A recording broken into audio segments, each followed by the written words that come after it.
내년 정부 예산안은 윤석열 정권의 검은 속내가 그대로 드러나 있습니다. 유아, 초중등 교육 관련 지방교부금은 6조 9천억 원, 고용장려와 실업소득, 직업훈련 관련 예산은 1조 6천억 원, 중소기업과 교육, 과학기술에 관한 R&D 예산은 5조 원, 정부가 발표한 2024년도 예산안에는 복지도, 대한민국 미래를 위한 투자도 어느 것 하나 들어있지 않습니다. 국민이 지워진 예산입니다. 게다가 시대에 역행하는 예산입니다. 주요 선진국들은 복합위기 시대에 대응하여 복지 예산 확충과 기후위기, 산업전환 관련 예산을 신설하고 있습니다. 그러나 이번 예산에는 우리 정부의 위기 대응에 대한 무책임과 무대응만 있을 뿐입니다. 국민 복지와 미래를 위한 투자를 과감히 잘라먹은 자리에 윤석열 정부는 고스란히 토건 재벌들만 배를 불릴 SOC 예산을 1조 원 증액했습니다. 여론의 문매를 맞은 새만금 관련 예산을 제외한 대부분의 토건 예산이 껑충 뛴 것입니다. 이번 발표는 결국 건전재정, 긴축재정으로 포장된 재벌 감세, 총선 대응령 누더기 예산안에 지나지 않습니다. 올해 상반기 부자 감세로 발생한 세수 감소만 40조 원을 넘어선 실정입니다. 이 정부가 건전재정을 이야기하려면 재벌 퍼주기 부자 감세부터 철회해야 합니다. 복지, 일자리, 교육 예산을 자르고 부자들에게만 혜택을 안기는 것은 조세 제도의 본 기능을 완전히 뒤집는 행위입니다. 기후위기 대응은 이제 과감한 예산 투자를 서둘러도 부족한 지경에 이르렀습니다. 코앞의 이권에만 매달려서 대한민국 미래를 저당 잡힐 수는 없는 것입니다. 또한 정부는 23조가 넘는 지출 구조 조정을 왜, 어떻게 산정했는지 국민들 앞에 명백히 공개해야 합니다. 허투루 국민 세금 엄한데 퍼줄 생각 마십시오. 정의당은 복지와 대한민국의 미래를 위한 국민 세금 제자리에 가져다 놓기 위해 이번 정기국회에서 매서운 감시와 대안을 준비할 것입니다. 윤석열 대통령이 후쿠시마 오염수 방류에 반대하는 국민들을 향해 1 더하기 1을 100이라고 하는 사람들이라고 조롱하고 그들과 싸워야 한다고 대국민 선전포고를 했습니다. 일본 정부와 도쿄 전력에는 입 한 번 뻥끗 못하는 정부가 국민 상대로 엄포 놓기를 일상화하고 있으니 참으로 파렴치합니다. 국민들이 그리도 만만합니까? 맞습니다. 윤석열 정부 아래 벌어지는 모든 일이 1 더하기 1이 2에 그친 적이 없습니다. 이태원 참사, 오송 참사, 사회적 재난이 끝없이 반복되고 김건희 여사 도이치모터스 주가 조작 의혹부터 장모 구속, 양평 고속도로 땅 투기 의혹 등 파도 계속되는 집안 비리 의혹, 게다가 오늘의 핵 오염수가 내일 우리 생태계에 가져올 예측 불가의 피해까지 어디 1+1이 100에만 그치겠습니까? 대통령의 하루하루가 더할 때마다 국민들에게 안기는 고통의 양은 100 그 이상의 나날들입니다. 대통령의 무지하고 오만한 정책 결정 하나하나가 더할 때마다 우리 사회에 가져올 파국은 100으로도 표현 못할 위험입니다. 국민들 셈법이 잘못된 것이 아니라 상식적 셈법을 뒤집고 눈덩이처럼 불어나는 이 정부에 대한 불신이 문제라는 사실을 직시하십시오. 싸워야 할 대상은 국민들이 아니라 윤석열 대통령, 바로 자기 자신입니다. 병립형 비례대표제 회기 시도 관련해서 발언드리도록 하겠습니다. 위성정당으로 국회 의석을 반헌법적으로 획책했던 거대 양당이 또다시 정치개혁 밀실 담합을 도모하고 있습니다. 정개특위 결의안으로 채택한 개방형 명부식 대선거구제 등 3가지 개혁안은 흔적도 없이 사라지고 병립형 비례대표제 회기를 논한다는 소문이 파다합니다. 거대 양당의 정치 독점 카르텔에 개탄을 금할 수가 없습니다. 촛불 민심으로 밀어올린 준연동형 비례대표제는 비록 50% 연동에 캡까지 씌운 누더기 일지언정 거대 양당의 적대 정치, 무능 정치, 기득권 정치 타파를 위한 최선책이었습니다. 그런데 불과 4년 만에 병립형 비례대표가 웬 말입니까? 내 삶을 바꿔달라는 시민들의 표를 한낱 전리품으로 보는 게 아니라면 할 수 없는 발상입니다. 민주당은 더 이상 숨지 말고 선거제도 개혁에 대한 당론을 밝혀야 합니다. 불과 이틀 전 결의문으로 채택한 양당 독식 완화, 비례성 강화, 소수정당 원내 진입 뒷받침이라는 선거제도 개혁의 3대 원칙은 이번에도 허언입니까? 민주당은 늘 앞에서는 개혁을 말하고 밀실에서 기득권을 짬짬이 했던 익숙한 장면을 또 똑같이 연출하고 있습니다.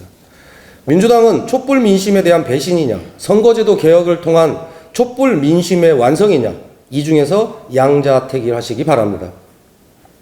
지난해 대선에서 이재명의 민주당이 약속한 정치개혁을 이재명 대표의 민주당이 마무리 짓는 것이 국민에 대한 약속을 지키는 것임을 분명히 말씀드립니다. 국민의힘은 준연동형 비례대표제에 대한 악선동부터 중단해야 합니다.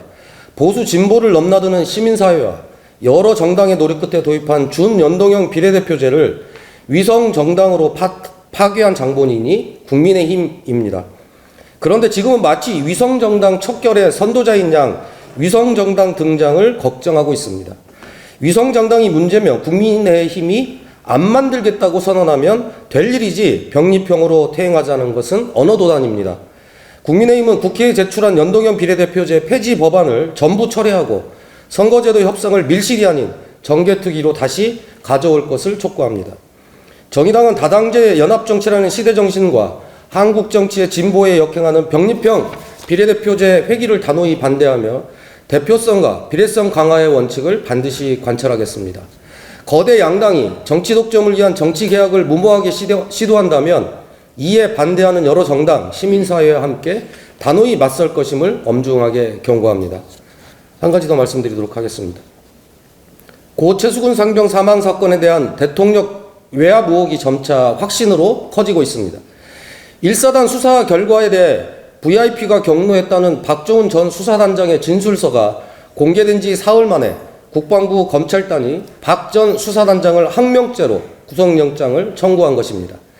황당한 것은 누군가 수사 결과를 축소하도록 압력을 행사한 정황은 뚜렷한데 어느 누구 하나 이를 인정하거나 아는 사람 없다는 것입니다. 국방부와 해병대 사령관은 부인하고 대통령실은 모른다고 합니다. 어제 국회 운영위에서 이를 따져 물었지만 죽음의 진상을 밝히려면 관여하지 않는 게 중요하다는 어처구니 없는 대답만 돌아왔습니다. 이거야말로 국민이 경노할 일입니다. 박 전 수사단장의 구체적이고 뚜렷한 진술에도 침묵하고 있는 윤석열 대통령의 모습이 오히려 이상합니다. 크고 작은 구설에도 고소고발을 남발하던 그간의 모습과 정반대 아닙니까? 대통령이 할 고소고발을 국방부가 억지 징계로 대행한 것이라고 보는 게 합리적일 것입니다. 이것은 더는 부정할 수 없는 권력형 수사 개입 사건입니다. 윤석열 대통령이 검사 시절 수사한 국정원 대선 개입이 전 정부의 범죄이듯 국방부의 수사 외압은 윤석열 정부의 범죄입니다. 남은 퍼즐은 윤석열 대통령의 개입 의혹입니다. 진실 은폐의 주구가 된 국방부, 무조건 모른다는 대통령실에 더 이상 기대할 것은 없습니다. 최근 이 사건에 대한 국정조사 국민청원이 성사됐습니다. 정부 여당은 진실규명을 요구하는 민심을 거스르지 말고 국정조사를 수용하기 바랍니다. 만약 국정조사를 거부한다면 정의당은 특검 도입을 강구하지 않을 수 없음을 엄중히 말씀드립니다. 윤석열 대통령이 노조를 혐오하고 탄압하더니 노조위원장을 짓밟아 놓겠다며 따라 나선 사장이 있습니다. 바로 안산도시개발 이화수 사장입니다. 안산도시개발 노조가 30일 기자회견에서 밝힌 부당노동행위와 탄압은 이렇습니다. 민주노총을 탈퇴하고 한국노총으로 가입하라고 했습니다. 점심시간에는 외출부를 작성하고 팀장에게 보고하라고 지시했습니다. 게시물을 부착하는 노조 간부에게 경위서를 제출하라고 했습니다.